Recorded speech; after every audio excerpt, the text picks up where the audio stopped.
Hello students, आप सबका Vidyasagar classes में फिर से एक बार स्वागत करती हूँ। आज मैं आप लोगों को कंटिन्यू करने वाली हूँ। मैंने जो मैथ्स में आपको ट्रिग्नोमेट्री के कुछ अनुप्रयोग बता रही थी उसके बारे में, तो आज हम लोग फिर से ट्रिग्नोमेट्री के बारे में पढ़ेंगे। ये आप लोगों की बुक में जो है वो चैप्टर 9 दिया गया होगा, अगर आप NCERT पैटर्न से पढ़ रहे हैं तो।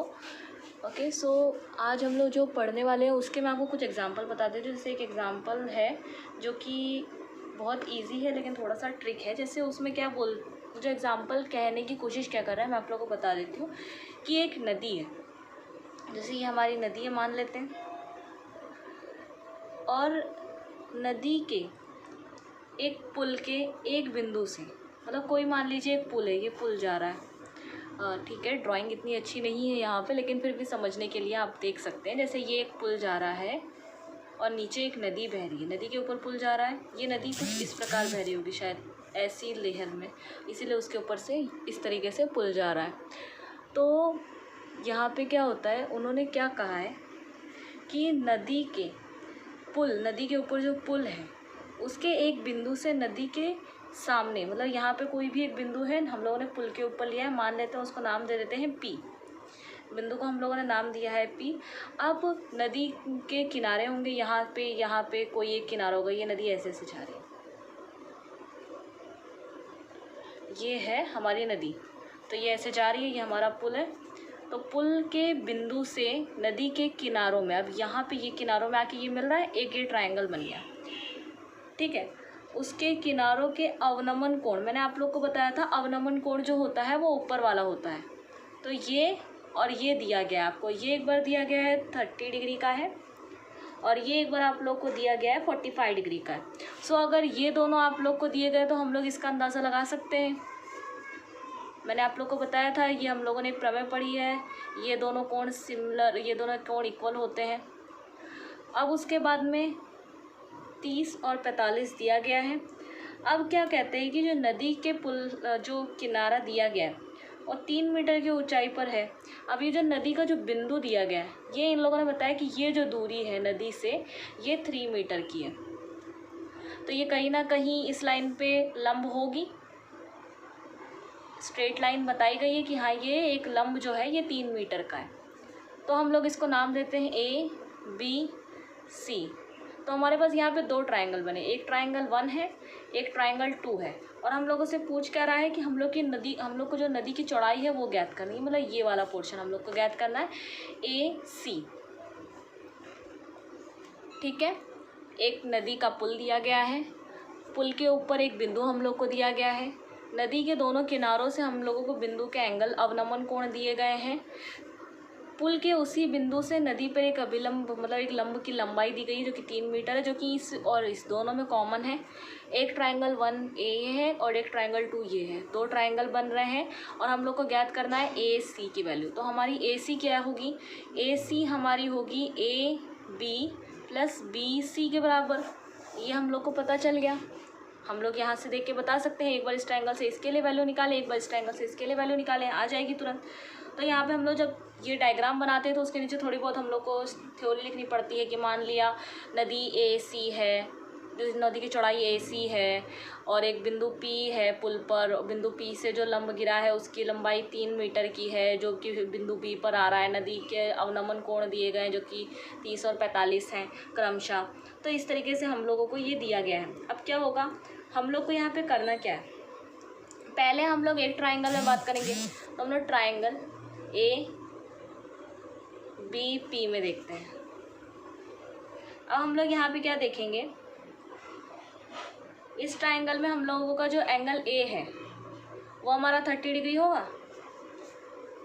तो यहाँ पे हम लोग अब लगाएंगे क्या, मैंने आप लोग को पिछली क्लास में बताया था कि अगर हम लोग को लंब दिया गया है, ये एंगल दिया गया है और हम लोग को ये चौड़ाई ज्ञात करनी है ना इसकी, तो मैंने आप लोग को पिछली क्लास में बताया था कि हम लोग को रिलेशन देखना होता है। अब जैसे रिलेशन यहाँ पे किस किस के बीच में दिया गया है, यहाँ पे लंब और आधार के बीच में रिलेशन दिया गया, तो साइन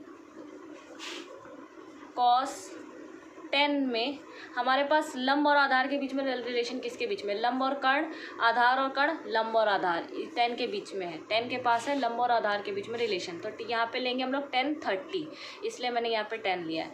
तो 10 क्या होगा, 30 की वैल्यू है, तो ये आएगा हमारा PB अपॉन AB।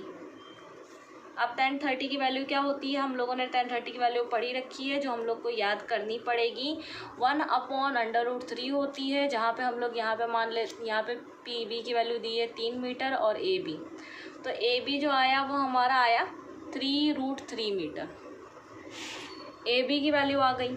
अब हम लोगों को उसी तरीके से ट्रायंगल दूसरे ट्रायंगल में देखेंगे। अब हम लोग कौन से, ये सेकंड वाले ट्रायंगल में देखेंगे, ट्रायंगल PBC में।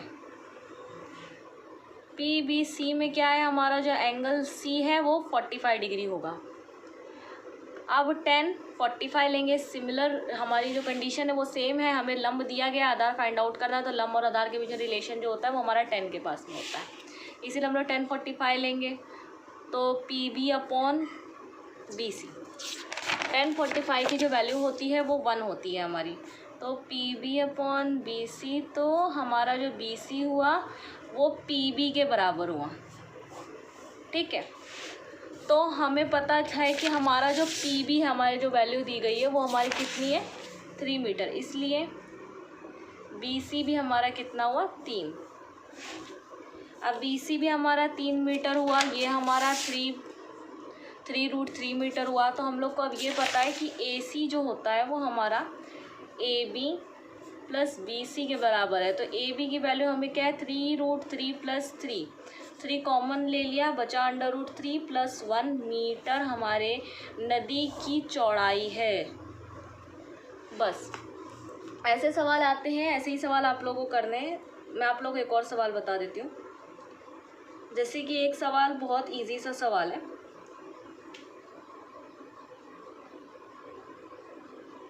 तो सवाल हम लोगों को ये कहता है कि एक हम लोगों को, ये भी एक एग्जाम्पल ही है, हम लोगों को एक ज़मीन से, मैंने आप लोगों को बताया था ये एक ज़मीन है हमारी, मान लेते हैं एक कोई भी मीनार या फिर एक कोई भी हमारा भवन या फिर कोई भी एक हमारा टावर है जो कि ऊर्ध्वाधर मतलब वर्टिकल खड़ा है, ऑब्वियसली हॉरिजॉन्टल नहीं, वर्टिकल खड़ा है, ऊपर खड़ा है, ऊपर की ओर मतलब ऐसे खड़ा है।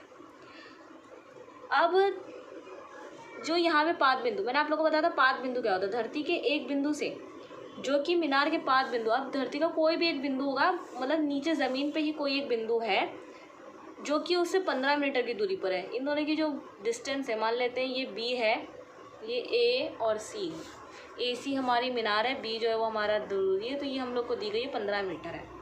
अब यहाँ पे मीनार का शिखर है, मीनार के शिखर और पाद बिंदु के बीच का जो उन्नयन कोण दिया गया है वो हमें 60 डिग्री दिया गया है। तो हम लोगों को AC फाइंड आउट करना है।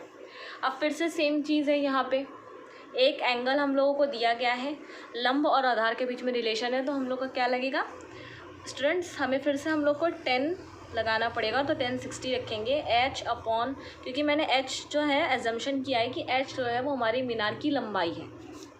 अब उसके बाद में H अपॉन 15, H अपॉन 15 क्यों, क्योंकि आधार की जो वैल्यू है वो है। अब 10 60 की वैल्यू जो होती है वो होती है √3 H अपॉन 15, तो 15√3 H की वैल्यू आई, इसका मतलब हमारी AC मीनार की जो वैल्यू है वो जो उसकी मीनार की ऊंचाई है वो भी हमारी 15√3 है। तो इस प्रकार ये जो सवाल है ये सॉल्व होते हैं और बहुत इजी सवाल है। ऐसे ही रिलेटेड सवाल, ऐसे ही सवाल आप लोगों को 9 चैप्टर में मिलेंगे, 9.1 एक्सरसाइज में, और इस चैप्टर में पूरे चैप्टर में एक ही एक्सरसाइज है, जैसे मुश्किल से 15-16 सवाल हैं। आप लोग एक बार एग्जांपल्स ट्राई करें, फिर उसके बाद में आप लोग इसके ही क्वेश्चंस ट्राई करें। जो भी क्वेश्चन आप लोग को नहीं आता है तो प्लीज़ आप मुझे उसे कमेंट बॉक्स में मेंशन करके पूछ लीजिए, मैं आप लोगों को अगले वीडियो में बता दूँगी कैसे करना है, न तो मैं आपको कमेंट में रिप्लाई कर दूँगी अगर ईजी रहेगा कि कैसे करना है। तो अगर मुझे कम से कम पता चल जाएगा कि हाँ ट्रिग्नोमेट्री का जो मैंने पूरा सेक्शन ख़त्म कर दिया, ट्रिग्नोमेट्री जो इकाई थी ये मैंने पूरी ट्रिग्नोमेट्री ख़त्म कर दी है। ट्रिग्नोमेट्री आप लोग को 2 चैप्टर में दी गई थी, दोनों चैप्टर मैंने कंप्लीट कर दिए हैं। अब मैं आप लोगों से रिक्वेस्ट करती हूँ कि एक बार आप इसे ट्राई ज़रूर कीजिएगा। अगर ट्राई कर रहे हैं, कोई आप लोग को दिक्कत होती है, कमेंट में मेंशन कर दीजिए।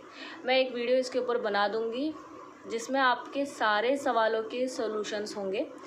अगर एनसीईआरटी पैटर्न से आप नहीं लगा रहे हैं, किसी और बुक से लगा रहे हैं, किसी और राइटर की बुक से लगा रहे हैं, तो प्लीज़ एक बार वो क्वेश्चन क्या है वो मेंशन कर दीजिएगा, बिकॉज मेरे पास अभी एनसीईआरटी पैटर्न ही अवेलेबल है, मैं आपको उसी से बता रही हूँ। ओके, सो आज के लिए इतने में ही ख़त्म करते हैं। आप लोग ये चैप्टर इसको भी ट्राई कीजिए, एक बार ट्राई करेंगे तो आप लोगों को ज़रूर आ जाएगा। I am damn sure about that, बहुत ईजी चैप्टर है।